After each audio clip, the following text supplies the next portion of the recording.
àti mi rí nǹkan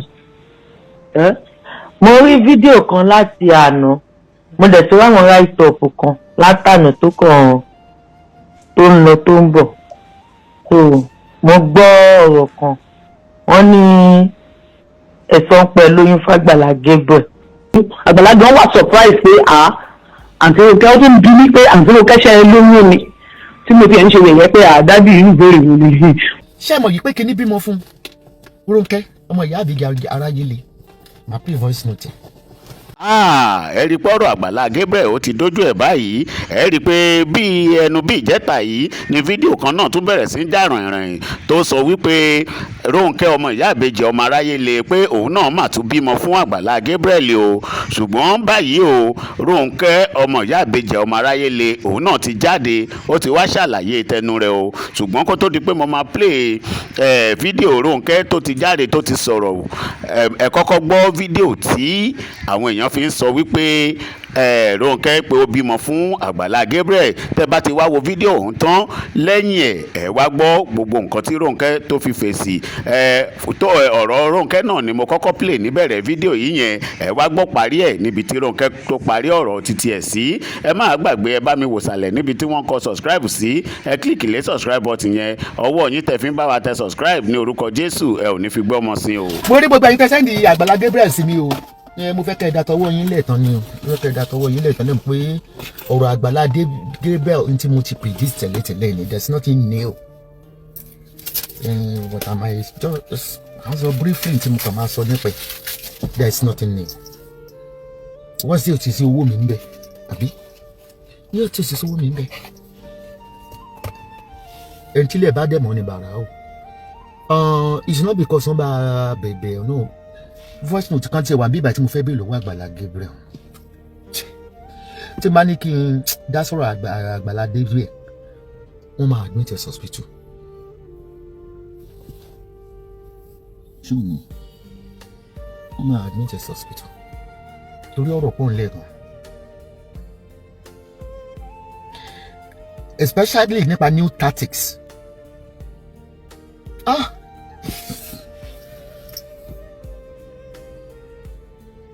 mi ò ní bú Àgbàlá Gabriel ọ̀tọ̀ gbólógbò lè ní ṣé ìyàn ọlọ́run pé ó lè ní let me play that voice note for you ìkan náà mi ewé ló sẹ́ndẹ̀ sí mi.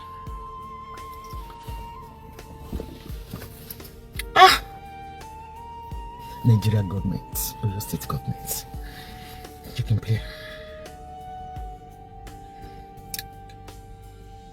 Though Ìyálájé you came late. Mi ì mọ ọdún títí ìgbà títí mi ì mọ ọdún tí a jẹ́ pé tí máa ṣe make up ó dẹ̀ pé tó máa ṣe ìrètí dé jẹ́ n sáré fásitì ẹ̀yọ kan kí n tó wọlé. Mi ì mọ ọdún títí mú ìdí ìyẹn ṣẹlẹ̀.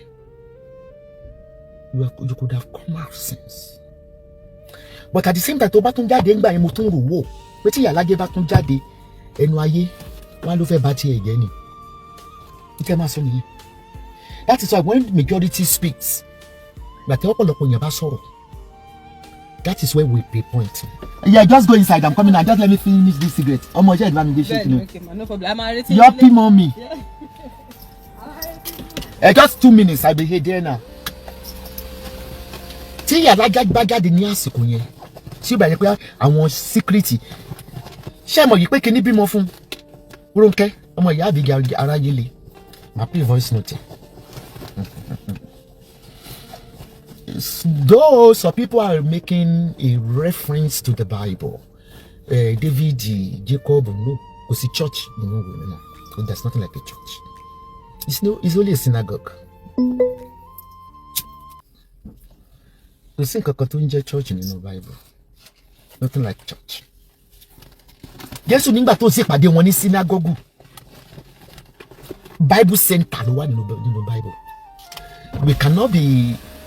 Okay, Muideen case was 2024. Nǹkan ti bàjẹ́ ó yẹ kí Ìyálájé irú bó ṣe gbà wọn pẹ̀lú Jerusalem yẹn Ìyálájé ti dé ti yẹ kó jáde tipẹ́. Let's say tí Ìyálájé ó tó dúpọ̀ jáde ó sọ gbogbo story yẹn fún mi ká ló ti gẹ́ kí n gbọ́ àwọn èèyàn ní bọ́ sọ̀rọ̀ Gabriel. Ṣàdẹ̀rí Gabriel, let me tell you something. As they continue to support you, let me tell you how Facebook rules. Tẹ́lẹ̀ kan bá jáde fún mi ní ìsìn, they will have thousands of people watching.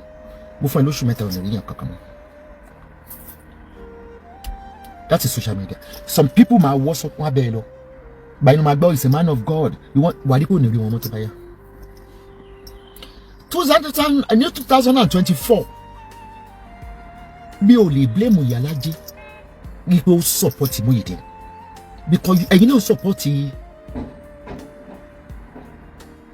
Muyideen. Billy ayé ṣe rí nìyẹn.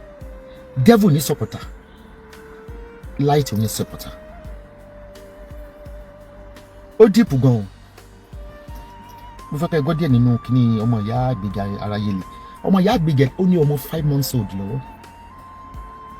Ẹ̀rí kó jẹ́lẹ̀ l'Agbala, ó jẹ́rìí. To the same pé àwọn ọmọ wọn kọ́ tó kó ń bá dàgbà tí wọ́n lọ grant interview. Àwọn àgbàlagbà yẹn lọ dúró sẹ́nu gate wọ́n ń búlé àwọn ọmọ Ronke. To me, Agbala Gabriel is dirty. Very dirty. Will I say it's evil? Don't mo bully more. Any woman no one church.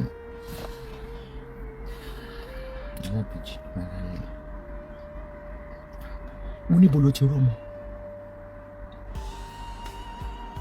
Ìbínú Agbala lẹ́yìn gbé 5 months ago. Ó ní baby. Jókòó tádé. Ó ní that Gebu. Ẹ má fi Sherry Gebu. We can't compare him to the prophet or whatever in the Bible. Wọ́n fẹ́ wọn ni. Àwọn àlè wọn máa ń fẹ́ wọn ni. Wọ́n ní eléyìí níyàwó tó pọ̀, òun níyàwó tó pọ̀. Gebu ń ba yá àwọn eléyìí jẹ́ ni, use and abandon. Used and abandon. Ó ń ba yé wọn jẹ́ ni. I will come fully to narrate it for you. What happened on? I'm going to go there, man. I'll play. She Bluetooth. Jump to your Bluetooth.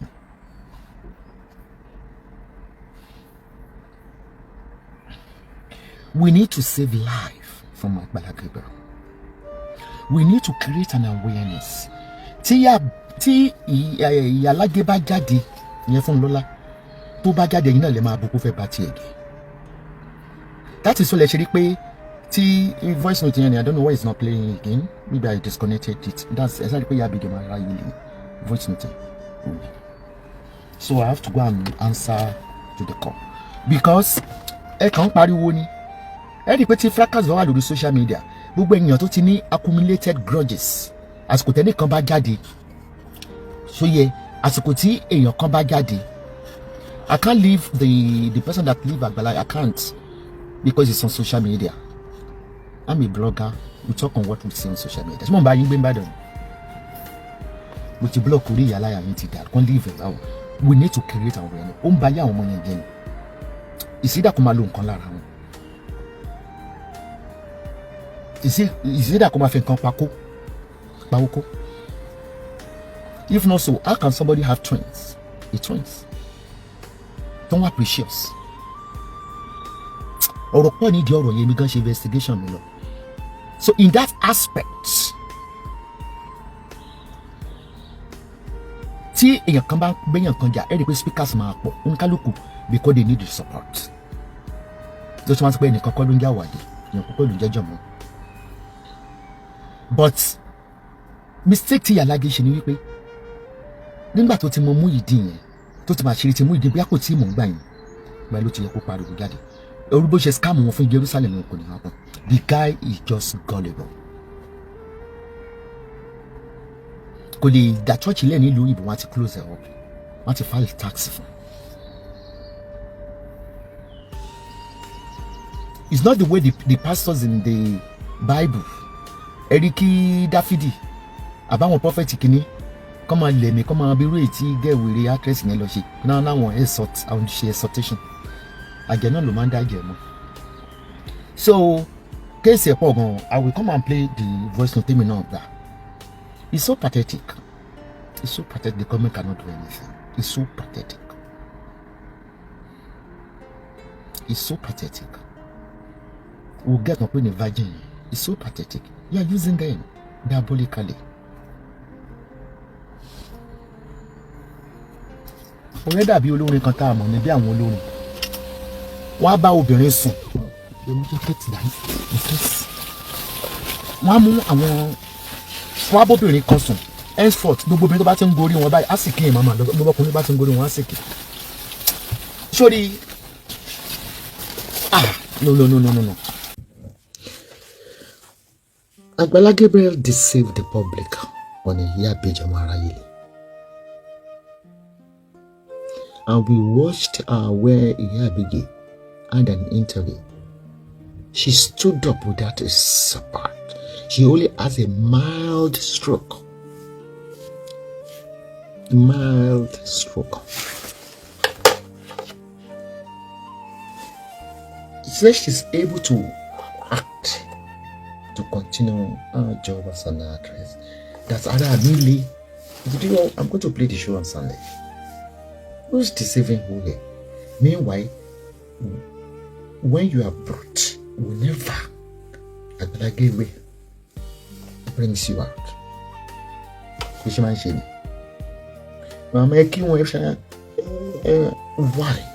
why are you acting for us? It's a scam. Yeah, Bibi. I saw the video. I downloaded it. Oluliri, you stood up without a support. That's it. I'm not saying only stroke. Stroke only level. You only had a my stroke. I believe laziness the way I begin about them. Don't want to see shop want to difference I come and take a look at on the phone. Don't want to call it. Any little méjì ó wá pòfò. Tó bá yẹn ló test mi padà.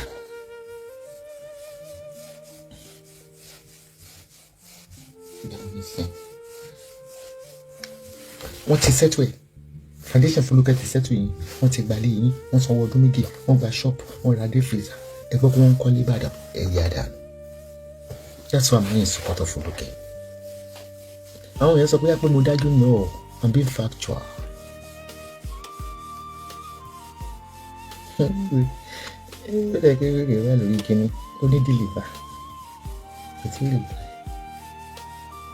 We want to know.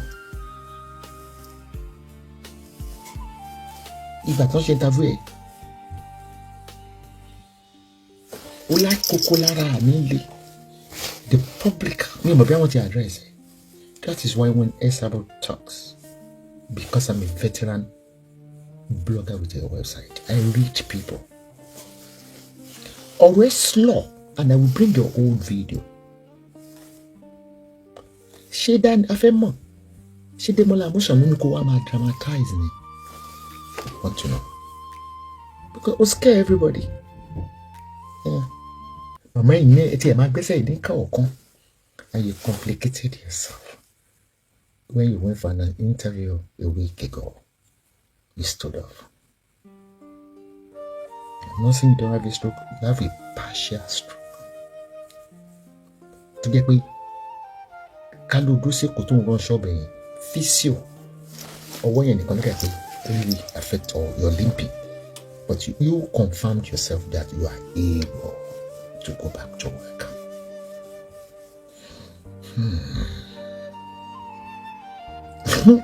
Childhood friend, you know what you buy again? Yeah, what you Volume Agbala tó ń wá kiri tọ́lọ̀ ti gbẹ̀ ẹ́ already. Fún máa tan ra yín. That is why me kí n fi ṣe pastor because nobody is forcing you. Mo maga ni ẹ máa sọ maga tẹ ẹ can play a voice note ẹ máa fún send this one. Ẹ máa sọ maga tẹ máa fi kún. Ìgbà ló sí lọ́dọ̀ ẹ̀yìn kankan ọwọ́ ẹ̀yìn nígbà tí yẹn wá. Èmi gan ló yẹ kí wọ́n sá lọ ṣọ́ọ̀ṣì. Pé wọ́n ṣe pé fún mi o, wọ́n lo ṣì gidi o, wọ́n gbọ́ ọmọ sínú pósí o. Mi ò rántí gbàdúrà kan. Torí pé Bíbélì nígbà wọ́n fi fún ọ gẹ́gẹ́ bí iṣẹ́ ọwọ́ rẹ̀. Ọlọ́run ní ilé. God is there. You watch Jesus. He gave it to us according to you. Ayé máa pẹ̀lú èèyàn burúkú náà. Kí ló respect? Èèyàn tí ò jáde gan wá mú lájẹ ládùúgbò. Èèyàn tí kì í parọ́ wá ló kún parọ́. Create of Idabaraba Sele. I'm convinced in believe. So anybody can say anything about me. I don't have any relationship with you. My relationship is with only one person, the Jehovah Jireh. That sent me to rule the world. I don't care. Okay. Ma analyzing just Sunday. I just want you to hear. Hold on. Analyzing Sunday.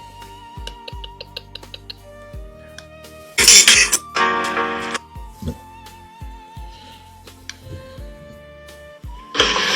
We are so sorry. Fún gbogbo insult tí ẹ dorí wa gbà. Ẹ má bínú. Ọmọ Ogodo Sunday sí mi, ó ń send us gbogbo àwọn aráàlú òyìnbó. That is Demola Amusan. I'm coming on Sunday to analyze this. Yeah. Fún gbogbo ohun tẹ́ go through láàrin ọ̀sẹ̀ méjì nítorí ministry Agbala Gabriel.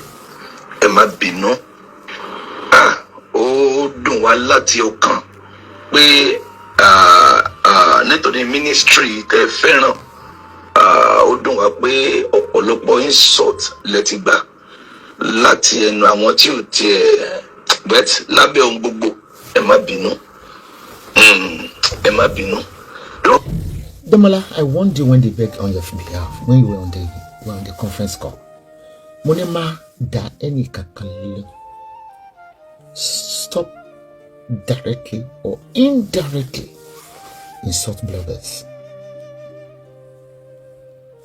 Ó tún ṣe orin fún wọn wàá jìyà ohun tó sọ ó mọ ìgbéraga ní kò jẹ́ kó mọ̀ ipò ti ṣe àwọn gúrùpù lórí ìbò tó ṣe. Ó ní ìsọ̀tàn gbà nítorí ministry àbí nítorí tiẹ̀ Ministry of Education àbí Ministry of Works. Nǹkan báyìí kò lè ṣaláì má wáyé, kò possible kó má wáyé, kò ṣeé ṣe kó má wáyé. Kò ṣeé ṣe. Ó ní Bíbélì bí sọ pé àwọn tó bá forí tì dópin nìkan la ó gbàlà. Kò ṣeé ṣe kó má wáyé. Wọ́n ṣe jù bẹ́ẹ̀ lọ sáwọn bàbá wa, wọ́n ṣe jù bẹ́ẹ̀ lọ sí Jésù. Ó pọ̀ tó bá di Sunday àmọ́ analyze. Táwọn bàbá yín. Táwọn bàbá yín. Nínú Bíbélì ilé ayé ló ti ṣẹlẹ̀. Ìlú kan ni. Mo wà interested nínú voice. Ó ní wọ́n ṣe kò fi ìjọ kẹta tó tó àṣírí pé ó bá girl. Tán kejì yẹn ló send ẹ̀ sáwọn kúrò bẹ́ẹ̀. Ẹ gbọ́ bó ṣe sọ pé òun ṣe máa gba donation yẹn sí. Ẹ má wàá gbàgbé Luke 6:26. Luke 6:26 Bíbélì wípé ègbé ni fún yín nígbà tí gbogbo ayé bá ń sọ̀rọ̀ yín nìyí. Ègbé ni fún yín nígbà tí gbogbo ayé pátá tó bá ń sọ̀rọ̀ yín ní rere tó ń sọ̀rọ̀ yín dáadáa. That means pé tí ìtọ́ ẹ pé n tó dáa ní gbogbo ayé sọ nípa èèyàn òun àpáàdì lèèyàn lọ. Ṣé ipò kò wà guilty? Tó bá jẹ́ pé n tó dáa n tó sweet láyé sọ nípa èèyàn pé nǹkan tó kàn fáìn nìkan ni wọ́n ń sọ. Tá a bá ti ráwọn èèyàn jáde láti sọ nǹkan burúkú nípa èèyàn á jẹ́ pé ìgbéni fún Luke 6:26. Woe unto you if every man speak well of you. Tó bá jẹ́ pé nǹkan dáadáa náà sàn sọ pé máa yẹn ń try o máa yẹn ń gbìyànjú tí ò bá anybody tó ń jáde tó ń sọ pé is a fake man. Before I continue with this, Yalage, I saw the where they cut your video and sent it to my WhatsApp because obìnrin tó ní Ibeji tó ń pè phone number jáde. You said you are not the one, but at the same time, it's through you. Through you, you brought the case. You brought the case. And why would someone, Money, why can't you use your own platform? Since tomorrow can't be Ibeji, you are so transparent. Nobody have ever accused you. People will support you. If you believe this is an insult on you, my apology. I apologize for you. But at the same time, why would they hijack that project from you? Tí o bá sẹ́ni mo tún sọ pé ó lé ní ó jìbìtì ní that means pé asán ni tá n ṣe. Ṣé gbọ́? asán ní tà ṣe. Ìgbà táyé tó kí Jésù, ìgbà tí wọ́n tó pè ní olè tán tó kàn mọ́gi ni wọ́n tó mọ bó ṣe ń lọ. Demola jẹ́ ká gbọ́ tán ó di Sunday. Ìgbà tán tó pè lólè tán tó pè lámọ̀ kan tán tó sọ pé kí ni wàhálà ẹ̀ ti pọ̀ jù. Ìgbà tán tó kàn mọ́gi, ìgbà yẹn náà tó mọ̀ pé no, this is the saviour. Àgbẹ̀ èdè wàá rí Ọlọ́run dẹ̀ ń gbé ògùn ẹ̀ jáde. Mo fẹ́ rọ̀ wá, ẹ má bínú. Fún gbogbo instance tẹ́ gbà nítorí wa, ẹ má bínú. Ayọ̀ yín yóò máa pọ̀ sí. Ayọ̀ yín yóò máa pọ̀ sí. Ẹ rí bó tún ṣe fọwọ́ náà bẹ́ẹ̀ yẹn náà. Ọmọ yín yóò máa pọ̀ sí. Ẹ ó máa rí àánú gbà. Ẹ má bínú. Ẹ má bínú. Bàbá ṣe lé ìsigi tútù mélòó igi gbígbẹ. Jésù ló sọ bẹ́ẹ̀. Ó ní tán bá ṣe lé ìsigi tútù. Jésù sáà ti dáhùn lọ́wọ́ yìí pásítọ̀ yìí. Pé èmi dé ní bàbá yín tán bá ṣe báyìí sí mi. Ẹ̀yin ó gbà tó ju bẹ́ẹ̀ lọ. Ó ti lójú wọn máa rí tó ju bẹ́ẹ̀ lọ. So, but we give glory to God. God is faithful yet. God is still faithful. Ọlọ́run sì jẹ́ olódodo, ó jẹ́ olódodo. Ẹ ò ní dààmú lórúkọ Jésù, ojú ò ní tì yín. In the name of Jesus. Ìránṣẹ́ Ọlọ́run yín Gabriel Adémọ́lá Mọ́sán Àgbàlá Gabriel ló ń sọ̀rọ̀, ẹ ò ní dààmú. Now, a gbé ẹnikẹ́ni wá sórí afẹ́fẹ́ mọ́ láti béèrè ohunkóhun. We are not stopping our foundation, but a bá ẹnikẹ́ni gbà kankan mọ́ lórí afẹ́fẹ́ ẹjọ́ o, ẹ bá wa ṣàánú ẹ̀ full stop ti dé báyẹn, kì í tún ṣayé ilé ìmọ̀. But a stop our foundation wa, báwo la ṣe máa ṣe? A ní àkáǹtì foundation kan, ibẹ̀ la fẹ́ kí àwọn èèyàn wa kan donate síbẹ̀. Ìgbà bá wá níbẹ̀ la máa lò lóṣooṣù.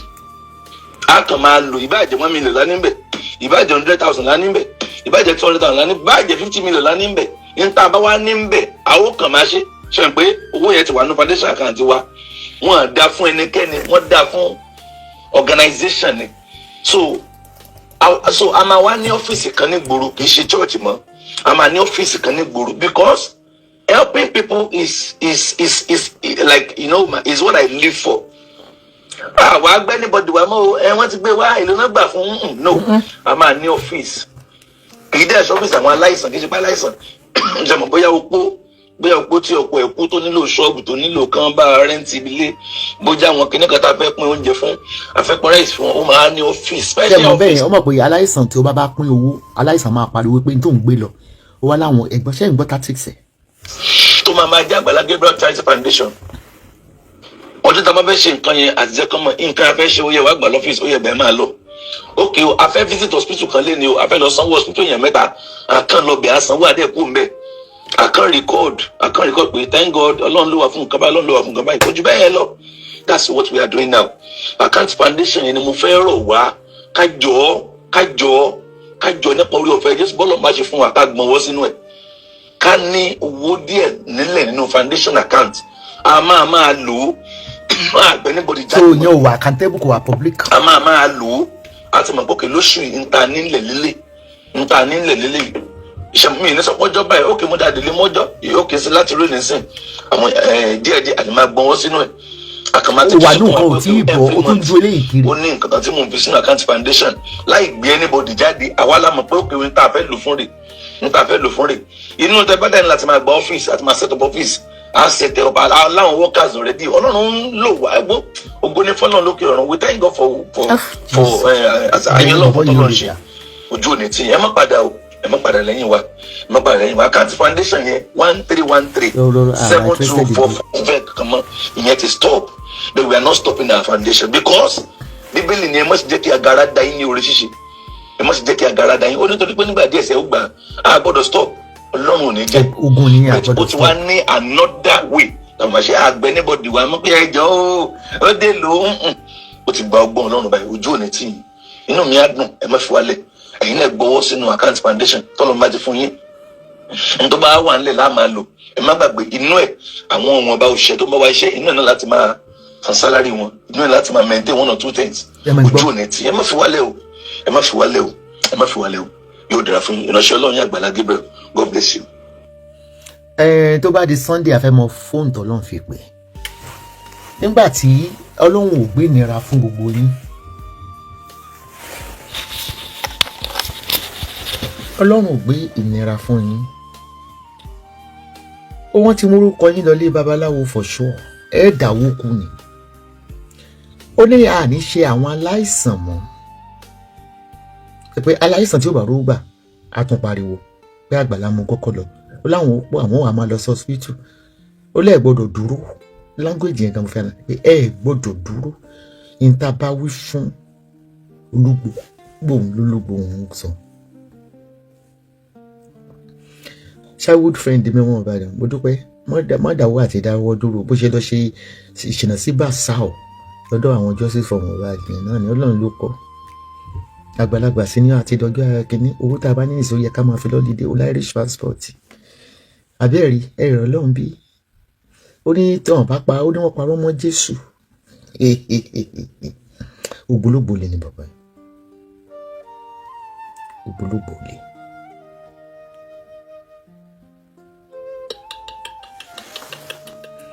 ó wà nínú nǹkan ọ̀rọ̀ voice note last week ni yìí ìkan náà mi ìwé tó sẹ́ndẹ̀ sí pé ẹ̀tàn rárá lé yìí mo lólúgbòhùn ló ń lò pé ìgbọ̀dọ̀ dáwọ́ dúró èmi ò tẹ̀ wá mọ́ ọlọ́run lọ́n tẹ́ ń pè é níbo ló wà ibo ilé rẹ̀ wà inú wa lọ́lọ́run wà ó ti fún yín léwé mo rí pásítọ̀ kan bí prọfẹ̀tì tó wọṣọ kérúbù dọ̀dọ̀ amẹ́bọ òtọ́rọ̀ ni bọ̀bọ́ yẹn sọ òtọ́rọ̀ bí ìsọkúsọ ni ìwé àtẹ̀gbọ́ ọlọ́run ti fún yín ó ní láti rà tó bá gẹ́ ní ewé let your intention know the reason tó fi jà spirit léwé ẹ̀yàn ọmọ ewé ẹ̀ pẹ̀lẹ́ o our market ó láwọn ò ní máa ṣe níta gbangba tó fi máa ka iye owó táwọn bá gbà kọ̀rọ̀ làwọn ti máa ṣe olóhùn ò dáwọ́ dúró ibi tí Nàìjíríà tó gbé wa dé lélẹ̀ ká nílùú òyìnbó ni a ti wà lẹ́wọ̀n wọn ò fi charity o ṣe post gba àwọn tó ń jèrè tó ń rán charity wọn máa ń jèrè wọn nílùú òyìnbó owó kọ̀ọ̀rọ̀ yín gan ló gbé Démọ́lágún àwọn ọ̀kan ló máa wà àbí múnú àwọn bọ́ọ̀sì ẹ̀kọ́ ló máa ṣe ṣé ó rí gbogbo ebi ò sanwó mi ò sanwó wọn gbọ́n mi ò fún pásítọ̀ lówó rí torí ọlọ́run mi inú mi ló wà inú mi lọ́lọ́run wà kò dẹ̀ sí ní bá bí ọlọ́run léde ó máa fi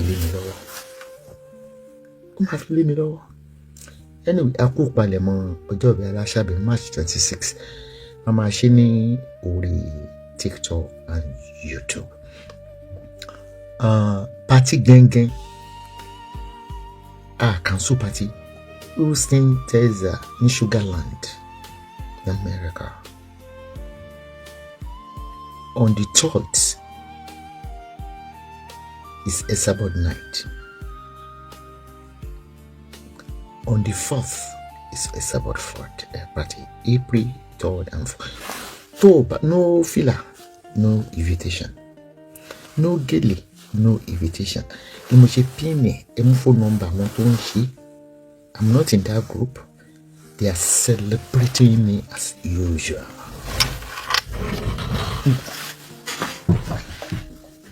They know why they are celebrating me. Nígbà tí ìyàwó president wa Rẹ̀mí Tinubu tó ṣe birthday ó béèrè fún donation. Àwọn ọmọ rẹ̀ lè celebrate why would they máa gbé mi jáde a máa lọ jẹun àṣẹ wípé ìyá ọlọ́mọ púpọ̀ ní mí but ibi tẹ́yìn bá ti celebrate ìyá yẹn ègé àrí ibi tí wọ́n ti celebrate mi nílùú mi ní Dublin bí ẹ jẹ́ kárí ti yẹn náà.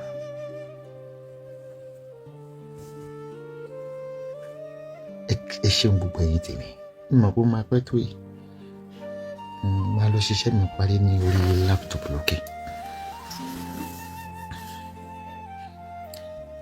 ó bá tún ní tẹ́ẹ̀ fi ní mo sunkún ní gbogbo ìgbà birthday mi Ọlọ́run nìjẹ́ rẹ̀ ara tó ń pè ní celebration náà ẹ náà celebrate me with bitterness but má bínú èèyàn béèrè ẹ léèrè kí ni nǹkan ẹ̀ṣẹ̀ tó ń ṣe tó ń fi ìrèwé ẹ̀rí tó pé wọ́n ló mọ́ máa lé kiri máa jàgbá máa ṣe kí nìkan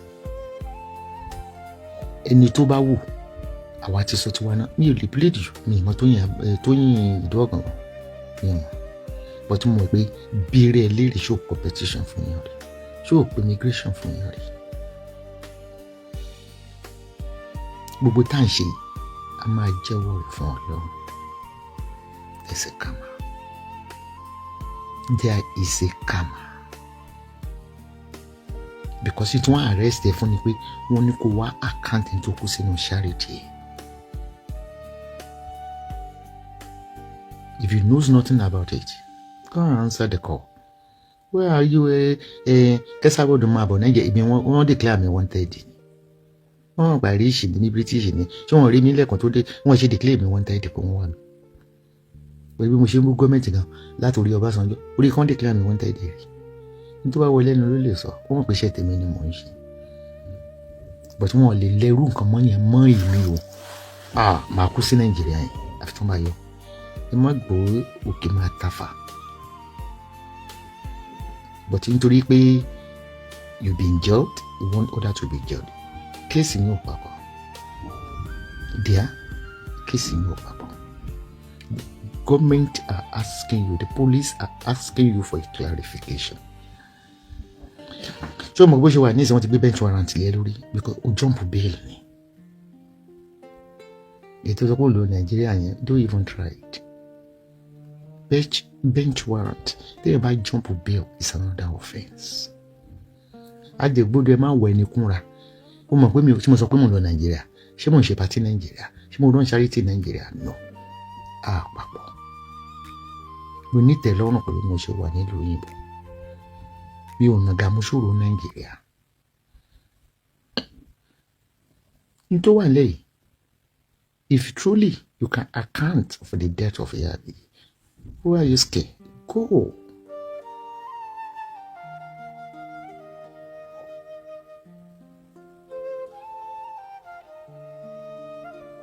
Ṣé US wá jẹ́ ìlú tó ti ń ṣe London wọn pé US ó fi wọ́n lẹ̀ wọ́n ń ṣeré bó ṣe wọ́n sunkún ti Dublin náà ṣe bẹ́ẹ̀ mo sọ fún yín tán poró táwọn ọlọ́pàá dẹ́dọ̀dẹ́ ọlọ́run ààrẹ sọ̀rọ̀ ọlọ́pàá mo ṣiṣẹ́ fún mi nípa tí ojoojúmọ́ tó máa fún ti next year. Bí mo ti máa ń ṣe cyber party tí n ti mi ṣe bírí party bó ṣe máa ń sunkún ni wọ́n mọ̀ pé kí ni agbára tó bẹ̀rẹ̀ ń lò tí ò lọlẹ̀ for over 10 years ní ilé lọlẹ̀ inú lọ́lọ́run wò. Don't judge me if you don't want to be judged. Leave my judgment for God. Ẹ fi tó yín sílẹ̀. Ọlọ́run kìlọ̀ ẹ fi tó yín sílẹ̀. Because Ọlọ́run á bẹ̀ pé ṣo ṣeré competition. Gravity, calamity yẹn máa tó ti tó yín. Wá we can heed to the voice of God. Ìṣẹ̀lẹ̀ Arayele ìwọ náà wọ́n ti bọ́ tó pé immigration fún òpó social worker wọ́n gbọmọ lọ́mọ wọ́n gbọmọ Burkina tó pé immigration fún Burkina online kò ní pépà kó dàbí tó ti ń ṣiṣẹ́ ó track wọ́n lè kó níbi iṣẹ́.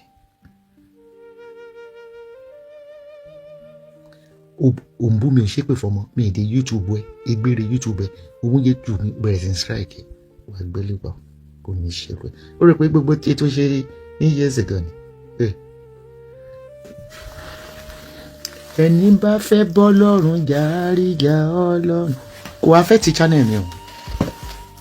Let me show you my channel kò affect channel mi. Ìwọ ni wọ́n kàn pause ẹ̀ ni. And they give me it me sure they give me 70 days to appeal. Ó rò pé ayé àti YouTube ayé àtijọ́ tó máa ń gbé lọ ni wọ́n ló máa dùn jù torí ò ní ìdí owó torí mi ò lówó ẹjọ́ wọ́n ló máa dùn jù. Ó wá ní ṣé tí Tóyìn ṣe tó ń accuse ibi téèyàn ti ń jẹ tán ti mu ó ti ń lọ ń bá bẹ̀ jẹ́ ọmọ ti Facebook ó gbowó bẹ̀ ó bàjẹ́ mi ò sunkún YouTube is no go area. Torí ẹni tí ò jẹ́ yóò san lórí YouTube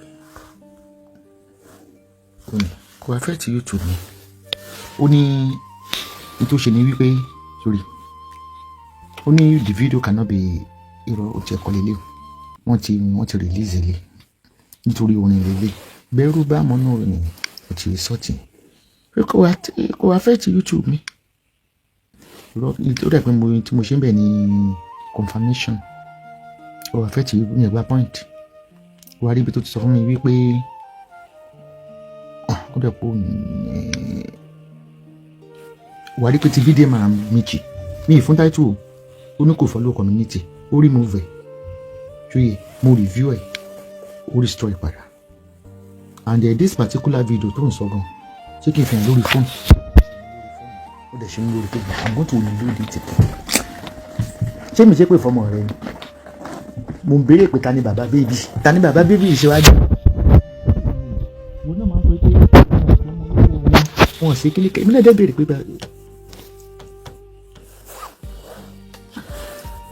fẹ́ fi fídíò yẹn ibi òun ti máa lòdù fídíò báyẹn mi ní ìdílé tẹ kó nínú archive. Share the video. I hope it's on this phone. Surely this is the video to report. I will reload it. You are not smart. Kí ni ìbéèrè mo béèrè àdùjọ bẹ́ẹ̀ sùn tani bàbá béèrè o mú àwọn sílẹ̀ ní mọ́gà sílẹ̀ ní o ń ṣépè fún àwọn kóró méjì ọ̀wọ́ ẹ̀ orí ẹ̀ lè pè mí ó ní pètèpètè ayédèbà. Ìbéèrè ni mo béèrè with the evidences on my inboxes. Facebook wa méjì tí mo pè lọ mo pọ̀ méjì. Ìwọ ló ní sẹ́mi. You love to bully people when they talk wasari food daddy. Kí ló dé? Ó ti yẹ kó mi lára nà. Pepin. Ọlẹ́ àwọn YouTube àwọn kan náà máa lọ pẹ̀. Máa yí wọ́n lọ fẹ́ tó dé. Ó dẹ̀ gbéṣẹ́ mi ṣe. Thank you everybody. Bó ṣe ṣe nìyẹn. I mean the first blogger to kọ́kọ́ open YouTube in 2016 you reported and deflected. And you want to start again. Mo ló torí pé ó lè rí mi mú. You are so weak. Kò má kí ni nǹkan tó ní tó yìn ṣe? Kí ni tí wọ́n náà ṣe? O mú 13,000 owó ọlọ lórí mo tẹ̀ fún screenshot rí. Ṣé bẹ́ẹ̀ fóònù yìí ni jẹ́ kí n wà? Ìwọ ló mú dání náà. Ìwọ náà mọ̀ pé ìwọ ló gbà náà. Bibi is on this particular phone I'm using. Okay, it's on this particular phone. Torí tí mo fi login fóònù wọn. Ọgbà náà. Tí PS tó dẹ̀ ń sọ sórí. Ebi àwọn oṣù lè bí sótìrì. Iṣẹ́ àrí PS. Iṣẹ́ àrí. Àbórí. PS ò lè lọ. Kéèsì ti wà ń court. Ọmọ tí kéèsì ṣe wà ń court, a ṣiṣẹ́ owó ni kó lè gbowó wa lọ. Àwa ń ṣiṣẹ́ owó yẹn, wọ́n gbá wọn ṣe kinní kan. Ṣé o ti rí lẹ́tà? Ó ti gba lẹ́tà náà. Iṣẹ́ àrí. Ó ní reference to your ṣètìrì in respect of the above. Iṣẹ́ àrí. Orí. Àbí ṣẹ́mbà kọ́ yìí. Àbí PS kọ́ lórí. Mo dẹ̀ jẹ́ kí ẹni tí mo mọ̀ ní EFCC wípé tí wọ́n bá gba bribe lọ́wọ́ ẹ̀ máa destroy the whole EFCC. Ọ̀rọ̀ ẹnu iná ni àwọn náà tẹ̀ ní tó máa mọ̀ pé sábọ̀dù wáyé lọ wọn ní fẹ́ ṣe. Ó rò pé PS á gbé bílíọ̀nù lọ kò lè lọ. Ṣó ti rí nísìn? Ó ò ní point tó fẹ́ fi bá mi yà. Ó ò ní point. I'm so clean. I'm not gullible. I'm contented with what I have. Kórí tóbi kọ́ ni ọpọlọ. Èèyàn gbọ́dọ̀ mọ́mí yọ fóònù kán wá mú nílé mi. Kò ṣóòtàn. First two ni wọ́n rí. Kò ṣe dàrí bí ẹ̀kẹ́ fẹ́ máa. Kó wá mú nílé mi. Ìbátan jí fóònù mi ní kóòtù. Ìjọ́ tẹ̀tẹ̀ wàhálà àtàkùn ní kóòtù jí fóònù mi. Ẹ rí ẹni ìpèké tí ó ti yẹ kẹ́ ẹ̀dá sórí gbá. Èmi òun báyàn àbí nínú kíní mẹ́mọ̀ ẹ̀ tí mo fílẹ̀ tó ní mò ń fa ṣàṣẹ tó kọjú ẹ̀. Oníwèé mi school fast láì ṣe lè sìn. Mélòó lè ra gbogbo ní pátápátá mo gbọ́ ní ètò kankan. Ìgbà tẹ́ bá ń sunkún kọ́ lè mi máa sunkún. Ìgbà tẹ́ bá ti weak tètè dàtọ̀wọ́ nílẹ̀ kan máa ṣẹ̀ṣẹ̀ bẹ̀rẹ̀ ogun pẹ̀lú mi. Ìrìn yìí fún ọkọ mi ò fà tó máa flex àbáṣe lè yẹ. Ọlọ́lá gbogbo yẹn pátápátá mo wá yín lẹ́yìn. Ìyẹn tẹ́ ẹ̀ tó nǹkan gẹ̀lẹ́tẹ̀. Pẹ̀lú bẹ́ẹ̀ ṣe ń gba mílíọ̀nù wọn ò lè gbóòdù lára yín. Irú àwọn pé tí ìdílé ó ṣàrí ọmọ àti ó lè dá mọ̀ bẹ́ẹ̀ pé ìyẹn pé gọ́ọ̀gbọ̀n orí ọmọ.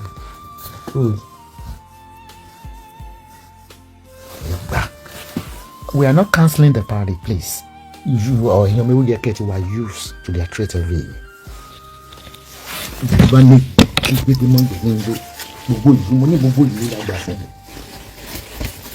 Bíbélì making threat all over in the land that flow with milk and honey.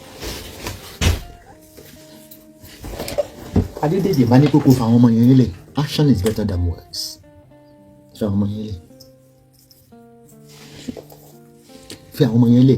Wọ́n kàn fi ẹ́. Wọ́n rò pé táwọn bá ní 1,000 yìí ni wọ́n máa rí rárá. Lọ Nàìjíríà. Ọmọ yẹn Nàìjíríà. Ìyẹn kò ló ń lò fún Tóyìn. You're clear, mother case. Self-threatening of it. Because I want to swear. Yàtọ̀ sí pé ṣẹlẹ̀ ní gas pẹ̀jọ́ ń búra yín. Yín tó sọ pé kí ló pa ìyá Ibeji. Bí làwọn ọmọ yẹn wà. I will see you in the day tomorrow. Láǹtí mi. Ẹ̀lókùn Ẹ káàárọ̀ mà. báwo ni akójúmọ́? Yes ma. Gbogbo lẹ́ńkọ́ ọ̀gá máa ń gbọ́. Àlàáfíà la wà. Àwọn ọmọ mi kò ṣàlàáfíà. Àlàáfíà la wà. Tátún ni ẹnìkan ń pè mí. Ẹ pẹ̀lẹ́ mọ̀. Àǹtí mi rí nǹkan. Mo rí fídíò kan láti àná. Mo dẹ̀ tó ráwọn ráìtọ̀pù kan látànà tó kàn tó ń lọ tó ń bọ̀. So mo gbọ́ ọ̀rọ̀ kan. Wọ́n ní ẹ̀sán pẹ̀ lóyún f'Agbala Gabriel. Ẹ gbọ́. Ta ló tún ń sọ gbogbo yẹn? Anyway, ìwọ fúnra rẹ̀ tó ń bá mi sọ̀rọ̀. Thank God pé ẹ̀jẹ̀ mi ní ẹ́, ó súnmọ́ mi, ó dẹ̀ mọ̀ mí, ó mọ bàbá ọmọ mi. So mi ò dẹ̀ gbé nìbàdàn, èmi àtàgbàlá a ti ṣodidi ọdún kan àti nǹkan kan tá a fojú kan ra wa. Tó yẹ pé gbàtàgbàlá máa rí mi nínú oyún, eyín mi tẹ̀sí nígbà tó yàwó ẹ̀ bímọ tí mo lọ kí fún ewu ọmọ làgbàlá rí mi pẹ̀lú oyún. Àgbàlá gan wà surprise pé àǹtí Ronke ó tún bí mi pé àǹtí Ronke ṣe é lóyún ni. Tí mo ti ẹ̀ ń ṣe yẹ̀yẹ́ pé àdábì irú ìbéèrè mo lóyún ni. Sọ fún mi pé ẹ fẹ́ bímọ sí i tàbí ẹ̀ ń rẹ́rìn pé sọ fún yín àwọn àgbà permission pé mo fẹ́ lóyún ni nǹkan kan. So Àgbàlá ẹni bá sọ orú ẹ̀ pé mo sọ orú ẹ̀ pé nǹkan ń tàn bọ́ takó wá sọ̀gbà tí mo sọ bẹ́ẹ̀. Báwo mo ṣe máa lóyún Àgbàlá? Èkó ni mò ń gbé. Èkó ni bàbá àwọn ọmọ mi wà. Akígbadé bàbá àwọn ọmọ mi. Èkó ṣáà ló wà. Èkó ni mo dẹ̀ ń gbé Èkó láti ríra Èkó ni mo ti lóyún ọmọ mi. Táwọn èèyàn tó ń pè mí náà rí fídíò àti right of yẹn tó kàn fly up and down. Wọ́n ní ẹgbọ́n mi ní Ronke ọmọ ìyá Ìbejì ọmọ Arayele. Mo mọ̀ wọ́n, mo mọ̀ ọkọ wọn. Báwo lọ ṣe máa lóyún fún Agbala Gabriel? Mo ní ìṣẹ̀bẹ́ mi náà máa ń lọ síbẹ̀. Nípa ìmọ̀ye ìgbà mi fẹ́ pa lè kọjá wájú ilé Agbala Gabriel yẹn. Mo ò tiẹ̀ rí wọn rí ní gbogbo bíbẹ̀ yẹn gan. Ẹ máa sọ pé ìgbà mi òdúdó oṣù méjì. Mo ní mo ṣe orí bí ọdún kan àti nǹkan kan tí mi ìfojú kan Àgbàlá rárá. Tí ò bá gbẹ́gbà tó bímọ látó ríra. Tá bá dẹ̀ ríra ọ̀nà respect pé ẹ̀yìn àmì ìlóró máa kúnlẹ̀ àdájì àwọn náà kí ni àǹtí Ronke ẹ̀rọ. So bóyá àwọn ọgbẹ́ ṣe rí níjà àwọn gan wà surprise àǹtí Ronke ṣe lóyún ni. Mo bá ń rẹ́rìí pé dájì ẹ̀rí kùnú tó bàbá yẹn tó ń béèrè pé ṣé mo lóyún ni. Ṣé ó lágbára àwọn èèyàn fọ́ ni o. Rántí ìgbà tí Taofeek Abisogun tọ́wọ́ bá Ìyá Ìbejì ọmọ Arayele lè ṣe spin play tá a fi wá. Ó ti di 2 days máa la fi dúró de máa yẹn tá a fi rí. Pé oníkálukú náà kọ́ wá kí platform òun kó lè kí followers lè pọ̀ ni. Gbogbo ohun tí wọ́n ń sọ gbogbo rúmọ̀ tó ń gbé ó sọ̀rọ̀ ṣé yẹ kí kinní kan náà ó sọ̀rọ̀ f'Agbala ṣé mo sọ̀rọ̀ f'Agbala ni ṣé mi yẹ àdìsáàbù ká fáìtì fún wọlé ni èmi tí mo fáìtì fún wọlé kí n tó fáìtì síta ṣe mọ́ tí mo ti fáìtì lábẹ́nú torí pé ìgbà wo sí ìgbà wo Àgbàlá ọdún ìjọ wo. Mo ní ọgá táwọn èèyàn ṣe pé mo ní báwo láti ó kẹ́ṣẹ́ máa lóyún mo lè mi ò bìlíìfù ṣá ẹni wò kò sí wàhálà. Mi ì lè fi torí pé èmi àtàgbàlá ò jà Àgbàlá kì í ṣe oníjà mi ayélujára wa ni so mi ì lè fi torí pọ́nrọ̀ wa ń ṣẹlẹ̀ láàrin wa ń sìn kí wọ́n bà lórúkọ jẹ́ kí n sọ kí ì ṣẹlẹ̀ bàbá àwọn ọmọ ti tèmi wà ó wọ́n ní ìgbàgbé òun bàbá àwọn ọmọ mi. Ìjà ló dé báyìí lórí fi dòwe ẹni tó bá ṣe ọ̀rọ̀ dẹ̀ máa yanjú mo nígbàgbọ́ kó máa yanjú tí wọ́n wá yanjú gbogbo àwọn tó wá ń gbogbo owó wọn kò sọ pé wọ́n fẹ́ fojú sí. Anyway wọ́n fẹ́ fojú sí kó má dàbí pé mo sọ fún yín ohun yín mo rẹ́kọ̀dù ẹ̀ o ẹ má bínú èmi dẹ̀ máa post ẹ̀ o. mi ò tẹ ẹ̀fẹ́ ní ti ṣe pẹ̀lú social media mọ́ I don't want to have anything to do with any social media. Anyway, mi máa post it. I wish I knew pé ẹ̀fẹ́ record ìdánni, I will not answer you. Àìmọye ìwọ́n ti ń pè mí lápàdé àná. Àwọn ìwọ́n ti ń pè mí lápàdé àná. Pé kí n dẹ̀rẹ́ kí n jẹ́ káwọn ṣe interview fún mi. I don't want to do it. Anybody. Orí ti tẹ́mi fi ṣe lé nípa àwọn èèyàn tó ń pè mí pa fún mi Abacha. Ṣèbí ìwà àtàntí Ronke sún mọ́ra. Mo ní ẹ. Báwo ló ṣe máa lóyún àwọn ẹlòmíì gan wọn ìgbọ́rọ̀ ẹnu yín tó ti ń da yín lẹ́bi. Tó kọ́ tó yẹ kí mi pé yín nìyẹn náà ni o.